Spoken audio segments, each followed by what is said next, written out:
I've always had an appreciation for the history of the National Football League. And today, the class of 2000 has the good fortune of sharing the stage with the many great players who helped pave the way for not only today's inductees, but the many players who play the game today. A number of these great men influenced my career as a young man. Guys like Bob Lilly, Leroy Selman, Randy White, and Joe Green, and I even go as far back as Gino Marchetti. These were men I studied and I admired. I tried to take a piece of each and every one of their games and incorporate them into the way I played. Another player who influenced my career as a young player was a guy by the name of Joe Klecko. He made the Pro Bowl as a defensive end, a defensive tackle, and as a nose tackle. In my opinion, if it were not for an injury-shortened career, he might well be sitting behind me here today. Personally, it's very difficult to put into perspective what this means to me, this great honor. In the 80 years of the National Football League, over 18,000 men have played this game, many great players. Of those 18,000 plus players, 171 have ended up in this final glorious destination. Of those 171, only 7 have been defensive ends. I, for one, believe that being inducted into the Pro Football Hall of Fame is the most prestigious individual honor in all of sports. Baseball has been called America's pastime. And since my retirement through my 3 sons, I've come to appreciate the ability of baseball to bring families closer together, and in particular, fathers and sons. In my opinion, baseball is America's pastime, but football is truly America's passion.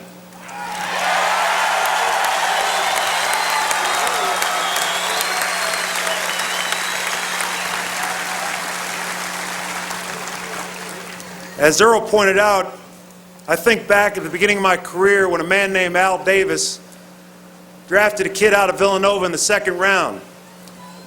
And at that time, many of the football experts viewed that pick as a stretch, a reach, a surprise. But Al Davis saw something in me that many, including myself, did not. The Raiders were a team steeped in history.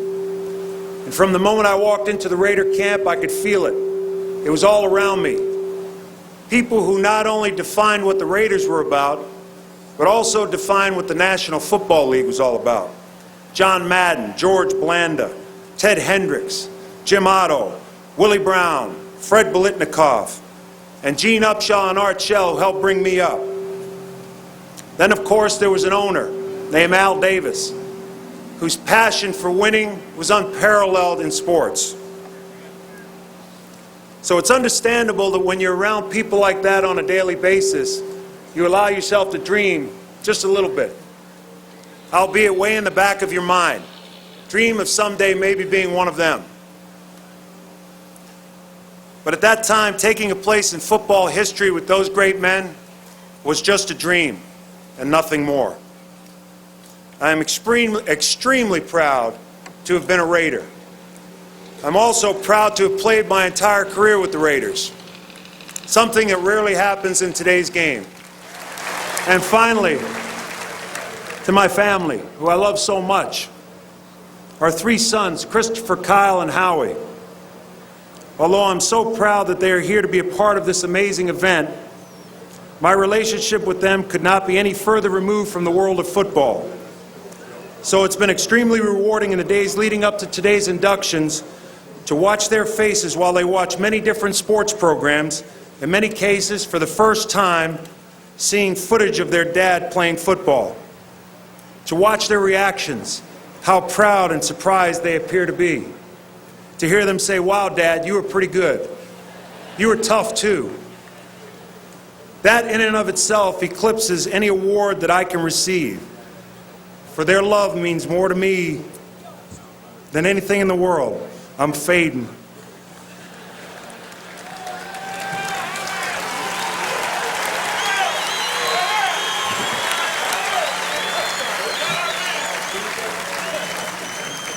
My wife, Diane, who sacrificed so much for our children and me, who walked away from a career as a corporate litigator after our third son, Howie, was born, so that I could continue to pursue my dream. For 22 years, she has been my best friend, my biggest supporter, my biggest critic, my voice of reason, and my shrink. Her love for my three sons, her love for me, her selflessness, her compassion, her kindness challenged me to be a better father, a better husband, and a better person every day. I tell my boys how blessed we are to have her.